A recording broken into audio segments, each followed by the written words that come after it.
Your task will not be an easy one. Your enemy is well trained, well equipped, and battle hardened. There is not a liberal America and a conservative America. There is the United States of America. Good night and good luck.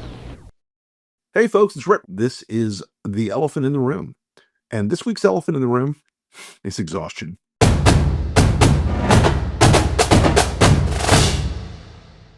I'm in Boston today. I am on a seemingly endless journey across these great states of ours in this beautiful republic. One more day here, and then I get to go home. I'm really excited about it. I am. By the time you're seeing this, I will be, hopefully, home. It's been a minute. Been back for a day or two here and there, but it's been almost a month on the road. I want to talk about the elephant in the room today, and that's fatigue. I know a lot of you are tired. I know a lot of you feel like nothing stops the parade of crap. Nothing stops the catalog of terrors and horrors. Nothing stops the bad people from doing the bad things that they want to do as part of their terrible, dark, evil plan for this country. I want to say this very clearly. I am a friend to fatigue. I am a friend to exhaustion. I go really hard. I'm 61 years old. And I travel more than most people can imagine. I work a lot of hours in the day, and I'm not making excuses about it. I'm not being a champion because I work hard. But I understand fatigue, and I understand how sometimes this can feel like a really uphill battle. Sometimes this can feel like, like a Don Quixote style fight. We're always, tilting at the windmill of Trump's bullshit. I want to say this to everybody because I do hear from people every day who worry that they're not doing enough, that they're not engaged enough, that they're not fighting hard enough. And a lot of the time, I'll tell them something they don't necessarily want to hear. You're probably right. What do I ask myself every day? What else could I be doing? I feel a lot of frustration like you do when the media won't do its job. And you can already see, by the way, they're already dropping off the coverage of the scam jet, okay, of Qatar Lago. They're already like, okay, it's Trump. What are we going to do? I get your frustration. But the big rule, we've talked about this before, when you are tired, don't quit. Just rest. When you're exhausted, don't throw down your weapons and walk away from the fight. Go back, hydrate, take a nap, get back in it. Americans are astoundingly resilient. They are astoundingly resilient people. Look at what we have suffered through this last decade. And you think to yourself, the American people, nobody could take that. Nobody could take that much chaos and pain and fear and loss. But we do. Americans, and that's all of you, are astoundingly resilient people. You are strong people. Yes, it's okay to feel tired. It's okay to feel beat up and battered and like what the fuck is it this time? What fresh hell awaits us today, if I may mangle Dorothy Parker slightly? It's okay to feel that way because the pain and the chaos and the loss and the suffering that he is causing at the end is making you stronger. I'm not going all Nietzsche on you here, but in the end, this is making you stronger. I think a lot of Americans were in the soft, comfortable place where they looked at democracy as something in the background, music playing softly in the distance. They looked at it as a given. McDonald's will always have the McRib. And I think that a lot of Americans, painfully, have become aware that we are required to be active citizens now. We are required to engage. We are required to fight. We are required to be in the battle. Be eager for the fray. Our lives are different than they were. Your life is different. My life is different. All of our lives have been changed because we no longer have the luxury of believing that the system's going to always work, that we're going to be okay. We no longer have the luxury of believing that as long as we vote occasionally and nobody too crazy on either side takes too much control for too long, we'll be all right. And the place your exhaustion comes from is the knowledge that we won't, that we have to do this, that this is on us, that this is on every American now to stay in this fight. It's on everybody to keep this going. Nobody wants this. Nobody wants this.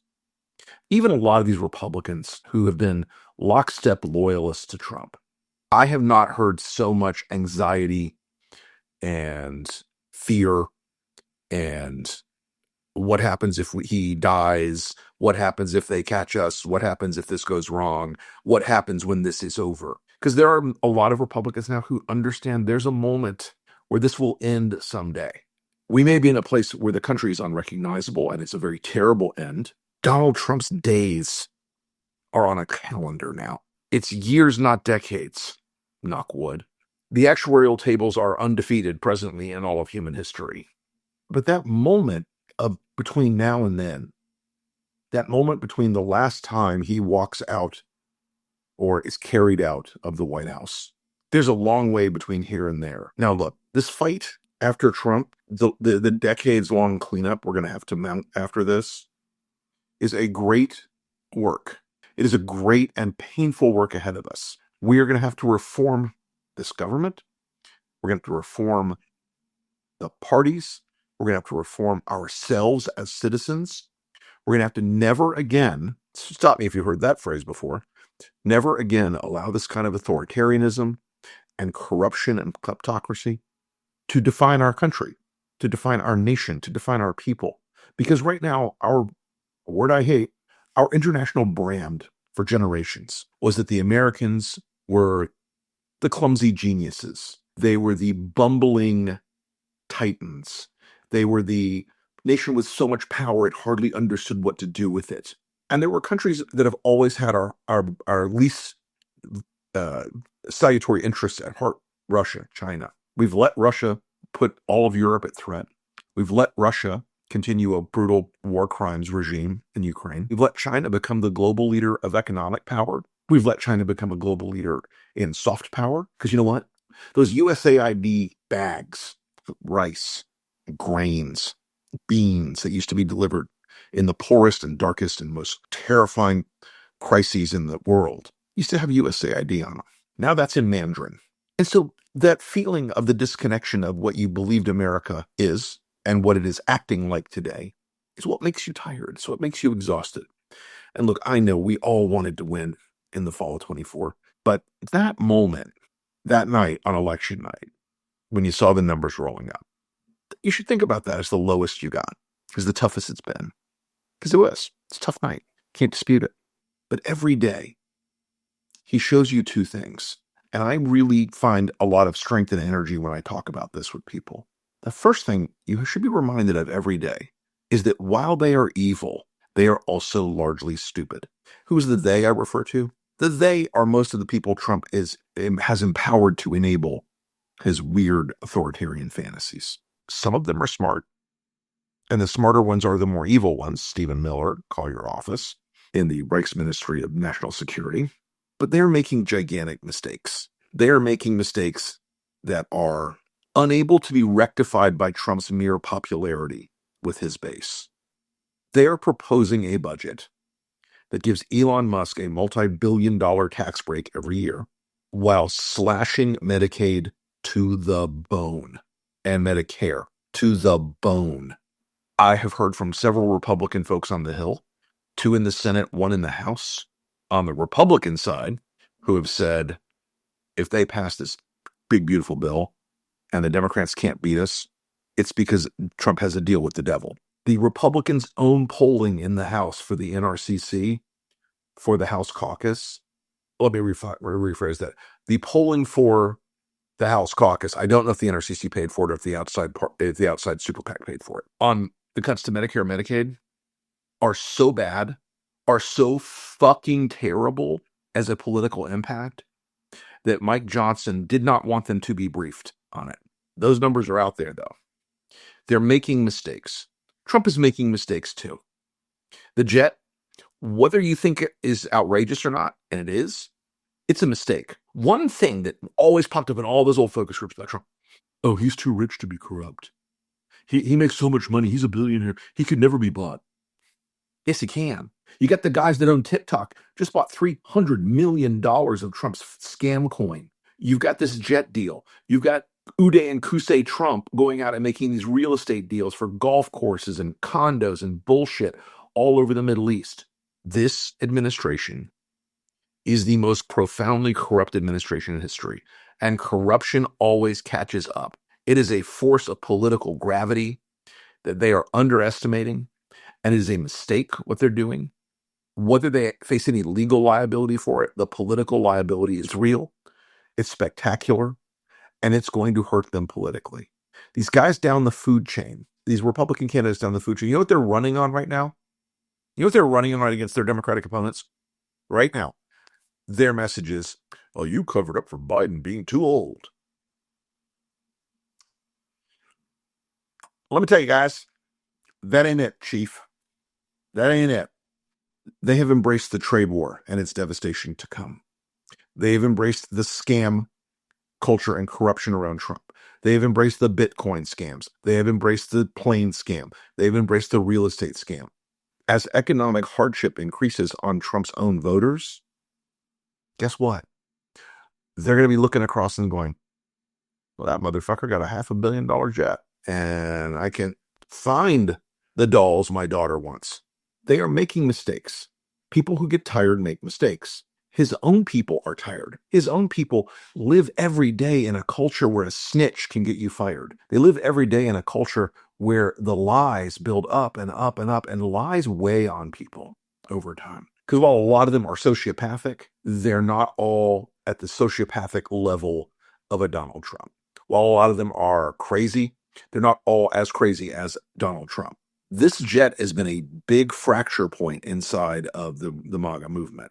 You've got Laura Loomer and Eric Erickson and Ben Shapiro and all these other folks who ordinarily are the automatic defenders of Trump. He's made a mistake, guys. This is a mistake. His tariff thing was a mistake. His drop off and come down on that when China has given nothing. They made no affirmative move. They just said, yeah, okay, 35%, good, we'll do that. Because they understand they've consciously decoupled from the American bond market and American trade, and the whirlwind we're going to reap on this mistake is enormous. So I want to go back to the beginning and what I said in the very beginning. I know many of you are tired and frustrated, and you feel like you can't get a win against this fucker. Every day, they get weaker, we get stronger. I mean this from the bottom of my heart. Every day they get weaker, we get stronger. Why? Because those of us who believe in this big, messy, beautiful republic based on sacred democratic principles, we're still holding to the good. We're still believing in the good and the goodness of what this country is and can be. They believe what Trump tells them is real that minute, that day, that hour. And you can't live in that kind of world infinitely. You can't live in that kind of world without it corroding your spirit and your abilities and your honor and your intellect. We're on the right side of history. It doesn't matter if the Democratic Party has 1,000 flaws right now, and it is as effed up as it's ever been. I'm not going to spin you on that. But there are a lot of people who don't depend on the traditional party structure, who don't depend on the old ways of doing business, who don't depend on pretending that our honorable colleagues on the other side of the aisle are just different in a belief or a policy than we are. They're getting weaker because authoritarianism is a corrosive, horrifying exercise. They're all scared every day. They all wonder when they're going to fall from power. They all know that one wrong word, one wrong tweet, one wrong move, one failure at an operation or a policy, and it means Trump throws them over the cliff. Sometimes he does it subtly, sometimes he does it brutally. But no one who works for him, none of his real supporters in Congress, wake up every day and go, you know what? I feel great today. I can't wait to go out and promote Trump and Trumpism with all the passion of my heart because I know I'm doing the right thing. They're doing the wrong thing. They all know it. They all know it. You folks are doing the right thing. You're staying in the fight. You're communicating with your friends, your neighbors. You're volunteering to register voters, to start knocking on doors, to start doing the work. Guys, Virginia is going to come up fast. We're going to be deeply involved in Virginia this year because Elon Musk has killed off over 100,000 jobs in Virginia, and he needs to pay a price. And by needs to pay a price, I mean the Republican Party. We can take half the seats we need by winning in Virginia. We're doing that because instead of being tired, we're going to be busy. Instead of being exhausted, we're going to be committed. Instead of being frustrated, we're going to be motivated. I'm not the best pep talk guy in the world.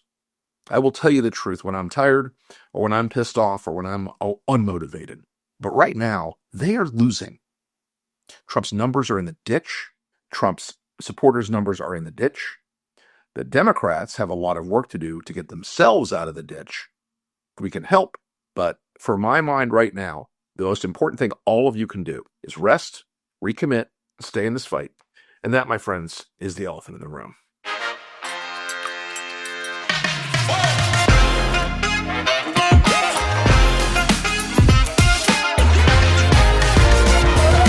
Good night and good luck.